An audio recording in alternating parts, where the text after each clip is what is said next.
We're very excited to be hosting a regional this weekend. We got 3 great teams here with us, and we're excited to be able to host in a relatively new stadium. It's not something that we take for granted being in a regional. I know the other teams do not as well. So we're all excited. We're anticipating great crowds, and as we say in Columbia, famously hot. So hopefully we'll have a good regional. Okay, we'll now open it up for questions for these two. Coach, is there any doubt in your mind that Michael Roth wouldn't have started Friday? Well, certainly there wasn't any doubt once the field was announced, but we thought that there was a possibility that we might get an upset winner, a team that might not have had the experience that we've had playing in the SEC. So there was consideration before the teams were announced that we may not pitch them until game 2. But again, once we saw who was in the field, then that all went out the window.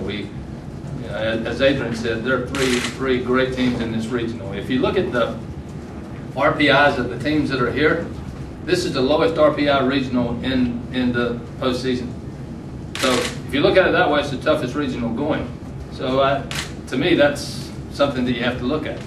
We know it's going to be very, very difficult, regardless of who's playing or when you play. So you can't sometimes pitch if you think you have 2 or 3 guys that are equal and you want to do a matchup.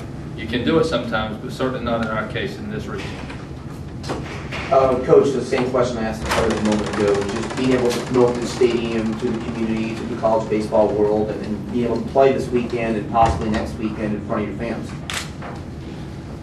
Well, this is what it's all about. It really is, and many of us, if you look at the coaches here with Coach Hanlon, Coach Avent, and Coach Dunn, we've been in the game for a while. We've sort of experienced college baseball when it's not like it is today. A lot of new stadiums around the country have popped up. The emphasis on college baseball is an all-time high. And when you hear guys like Adrian talk about it, this is why you do it. This is exciting. You're going to have great crowds, great teams. It's newsworthy. There's media. It's outstanding. So we're happy that we're in that group as far as our facilities concerned and our support for college baseball. It's great to be among those teams. And maybe it helps a little bit that you're playing at home, but still, it's a great regional with the other 3 teams. I think you theorized before the season that this team could use the national championship as confidence in the season. Do you think that happened, and especially as far as the injuries go, do you think that helped playing that card kind of? Well, I think it did help us. I had talked to some other coaches before I started fall practice that had won national championships, and namely Coach Manier down at LSU, and I said, do I need to do anything different? How do you approach this, or do you redo your fall practice? And we chatted about it for a while. He shared some things that he went through in the off season and the celebration and the recognition at football games and so forth. And the thing that I came out of it with was you continue to work hard, you do what you do, that's what your program is about.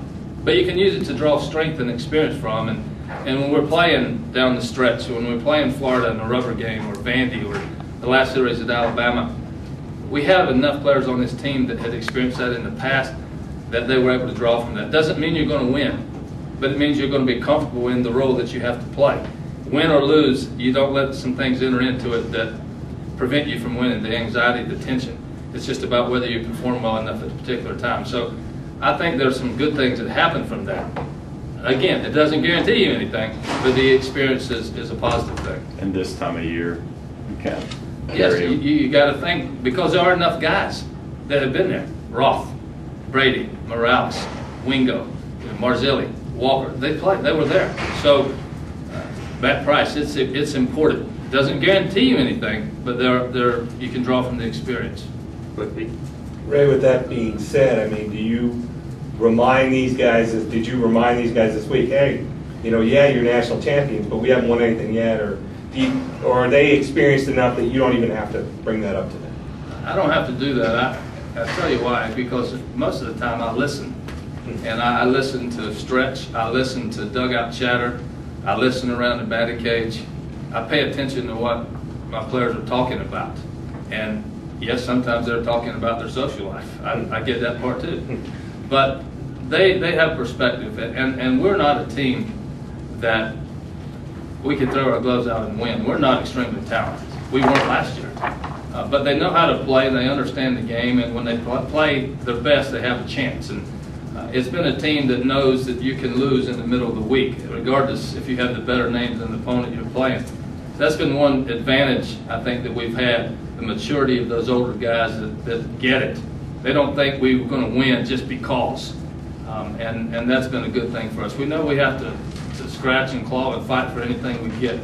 It's a blue-collar team, and it has been. 2 questions, Ari first and then David, then we'll wrap it Victor up. Roach, has it been a while since you've seen a player of that guy's caliber? I think Roth summed it up best. Impressive. I knew, Coach Espo was down at Georgia Southern, so we were sort of tracking his home runs throughout the season, and I guess he's homered, once every 7 times up or something like that, and I don't think he homered his last game, which means he's supposed to homer now. That's not a good thing, but that's impressive. I even, when I learned more about him, I started checking back into where he's from, the recruiting path, and so forth. And it's a great story. In the day and age of home runs disappearing, they didn't disappear, Mr. Roach. How many would he have had, with the other bats? So that's a great story for college baseball. We're going to do everything we can to avoid that. It may be very difficult to do because he, like I said, has homered on a regular basis. Last question, David. Ray, what have you seen from Georgia Southern's pitching? Obviously, Beck was the guy that went so long in the SoCon and won't be pitching on Friday. Well, Beck and Moye, if I pronounce that correctly, they've both been stellar. The numbers are good. Murray in the bullpen, they've done some things, and I know Coach Hennon. We played them the last 2 years, so we know their program. And as I mentioned, Coach Espo was there. They made a run in the Southern Conference to win that thing, and we know they're good. They're outstanding. They got 2 guys with more than 25 stolen bases. Phillips is one of the better hitters in the country. So we have great respect for them, and we know that Michael Roth will need to have one of his great games to give us an opportunity to win tomorrow.